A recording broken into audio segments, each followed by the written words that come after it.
디모데전서.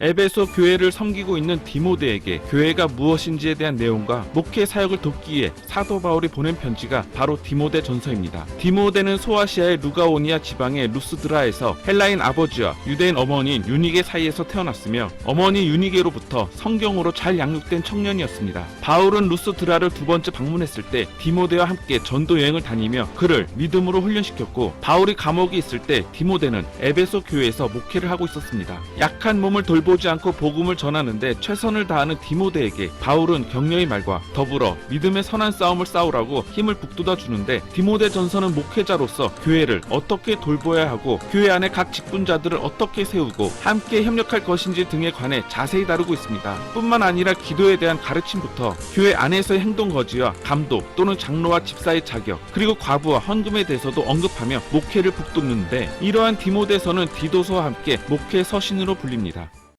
디모데후서.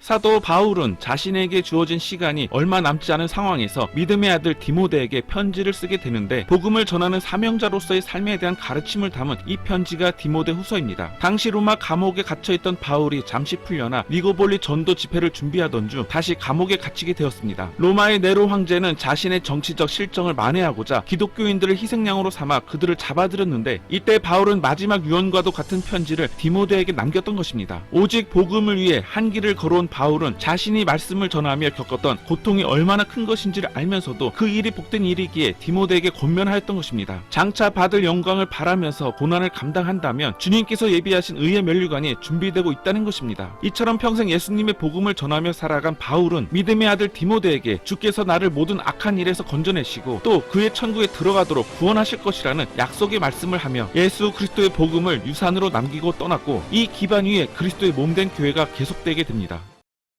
디도서. 흔들리고 있는 공동체 그레데 교회를 바로 세우기 위해 사도 바울은 디도에게 편지를 보내게 되는데, 그 편지가 바로 디도서입니다. 당시 그레데 교회는 불신이 팽배하였고 예수 그리스도를 믿는 믿음으로 말미암는 구원에 율법 준수라는 조건을 추가하여 복음의 진리를 왜곡하고 하나님의 은혜를 거역하고 있던 것입니다. 이러한 주장은 예수 그리스도의 십자가의 은혜가 구원을 이루기에 부족하다는 굉장히 위험한 주장으로, 설령 그런 생각이라면 행실이라도 바르게 행하며 선을 베풀어야 하건만 그들은 도덕적으로도 타락하였습니다. 그래서 바울은 디도서를 통해 거짓 가르침을 폐하고 교회가 바로 세워질 수 있도록 신앙생활 속에 드러나야 할 의의 필요성을 강조합니다. 특히 디도는 헬라인으로 바울의 전도를 받고 그와 함께 전도 여행을 다녔으며, 바울이 복음 전도에 어려움이 있어 직접 갈 수 없는 경우에 늘 디도를 보냈을 만큼 신뢰가 깊은 사람이었습니다. 이러한 디도에게 바울은 디모데처럼 나의 참 아들이라고 불러주는데, 디도서를 통해 독자는 디도와 마찬가지로 참되고도 복된 희망의 상속자가 되어 말씀을 듣게 됩니다.